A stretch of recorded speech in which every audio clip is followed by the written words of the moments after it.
Yeah, going off of that, what do you think America is facing? What are, like, I don't know, the top 2 or 3 issues do you think that America needs to face right now that maybe Trump isn't or is doing or does it do better or, whatever? See, that's probably the main reason why I dislike Trump. And I mean, I agree with you. I love Bernie Sanders, but I'll vote for Joe Biden.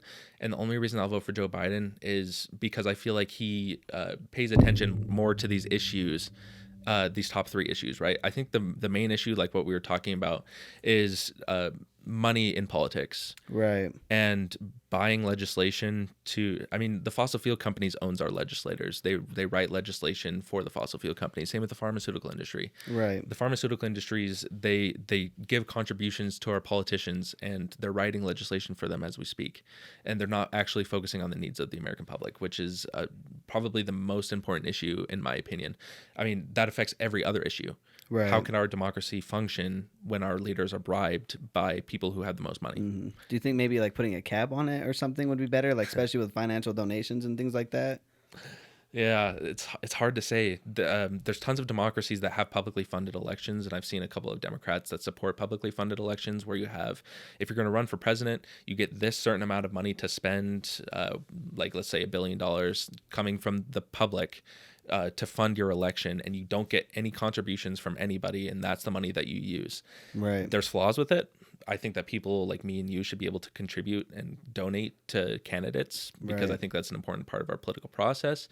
At the same time, you need a lot of money nowadays to run political campaigns. I mean, Bloomberg just spent $500 million. Yes. Uh, With the memes and yeah, yeah, that was an yeah. interesting campaign. 100%. I mean, he bought the airwaves, he bought the radio waves. He was able to get 15% of in national polls. He was able to get 15% just by running ads, Yeah, that's right? crazy. Yeah, That's actually crazy. that just kind of shows you how some people form their political views. Is they see an ad of a candidate, they think it represents them, and I mean that's the sad reality that we're facing.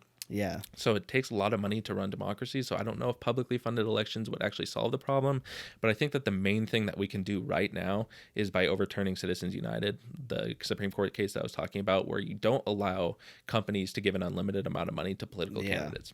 That sounds crazy. Like because then you could buy an election 100%. easily. 100%. You just buy politicians and you say, write this piece of legislation that makes me more money. And then those people get richer and the people that don't get poor.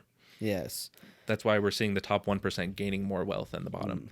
But you asked me about 3, so I get 2 more. Go ahead. Go ahead. Go ahead. The second one is easily climate change.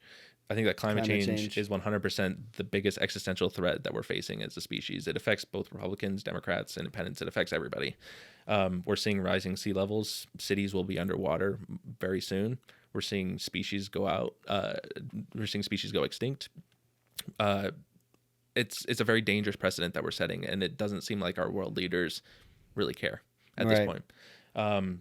And I'm concerned for the future of our children and our children's children, and even if they will have a future. This is our only home. And I mean, the science shows us, the evidence is very much overwhelming that climate change is being caused by human action.